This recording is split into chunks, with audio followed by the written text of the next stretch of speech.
वट सावित्री व्रत की कथा। पौराणिक कथा के अनुसार भद्र देश के एक राजा थे जिनका नाम अश्वपति था। उनके संतान न थी। उन्होंने संतान प्राप्ति के लिए मंत्र जाप के साथ प्रतिदिन 1,00,000 आहुतियां दीं। माना जाता है कि यह सिलसिला 18 वर्षों तक चलता रहा। इसके बाद स्वयं सावित्री देवी प्रकट हुईं और वरदान दिया कि राजन, तुम्हें एक तेजस्वी कन्या प्राप्त होगी।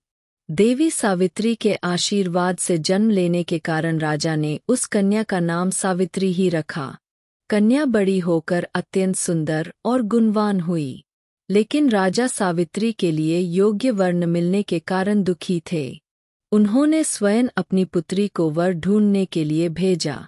सावित्री तपोवन में भटकने लगी। वहां साल्व देश का राजा द्युमत्सेन रहता था, क्योंकि उसका राज्य किसी ने छीन लिया था।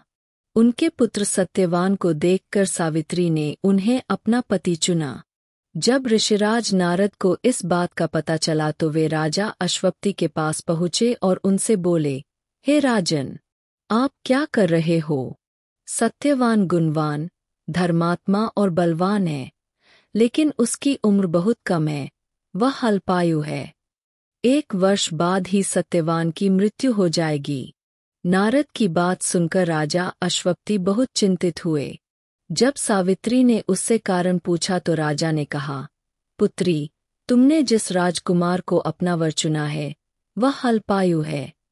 तुम्हें किसी और को अपना जीवन साथी चुन लेना चाहिए। इस पर सावित्री ने कहा कि पिताजी, आर्य लड़कियां अपने पति से एक ही बार विवाह करती है। राजा एक ही बार आदेश देता है और पंडित एक ही बार वचन देते हैं तथा कन्यादान भी एक ही बार किया जाता है। सावित्री जिद पर अड़ गई और बोली, मैं सत्यवान से ही विवाह करूंगी। बेटी की जिद के आगे हार गया पिता राजा अश्वपति ने सावित्री का विवाह सत्यवान से किया। ससुराल पहुँचते ही सावित्री अपने सास-ससुर की सेवा करने लगी। समय बीतता चला गया। नारद मुनि ने सत्यवान की मृत्यु के दिन के बारे में सावित्री को पहले ही बता दिया था। जैसे जैसे दिन करीब आता गया, सावित्री अधीर होती गई। वह बेचैन होने लगी। उन्होंने 3 दिन पहले से ही उपवास शुरू कर दिया था। नारद मुनि द्वारा बताई गई निश्चित तिथि पर पितरों की पूजा की जाती थी। प्रतिदिन की भांति सत्यवान सावित्री के साथ जंगल में लकड़ी काटने गए। जंगल में पहुंचकर सत्यवान लकड़ी काटने के लिए एक पेड़ पर चढ़ गया। तभी उनके सिर में तेज दर्द होने लगा। सत्यवान दर्द से व्याकुल होकर पेड़ से नीचे उतर गए। सावित्री को अपना भविष्य समझ आ गया।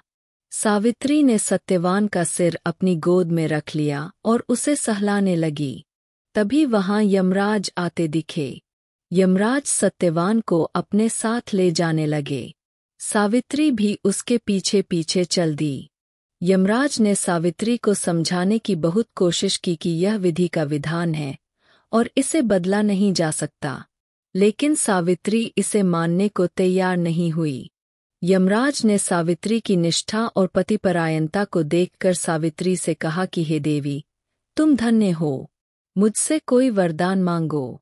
पहले वरदान के रूप में सावित्री ने कहा कि मेरे सास-ससुर वनवासी और अंधे हैं, आप उन्हें दिव्य ज्योति प्रदान करें।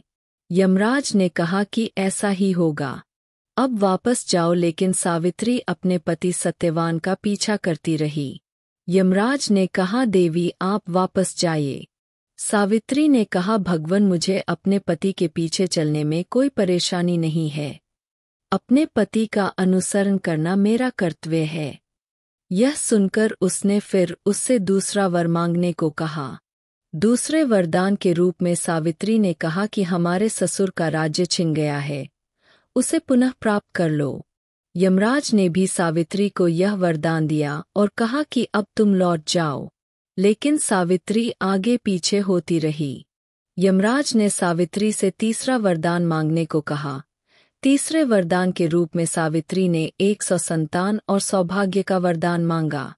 यमराज ने भी सावित्री को यह वरदान दिया। सावित्री ने यमराज से कहा कि प्रभु, मैं एक पतिव्रता पत्नी हूँ और आपने मुझे पुत्र होने का आशीर्वाद दिया है। यह सुनकर यमराज को सत्यवान के प्राण बख्शने पड़े। यमराज अंतर्धान हो गए और सावित्री उसी वटवृक्ष के पास आई जहां उसके पति का शव पड़ा था। सत्यवान के प्राण लौट आए। दोनों खुशी खुशी अपने राज्य की ओर चल दिए। जब दोनों घर पहुँचे तो देखा कि माता पिता को दिव्य ज्योति प्राप्त हो गई है। इस प्रकार सावित्री सत्यवान सदैव राज्य का सुख भोगते रहे। जय हो।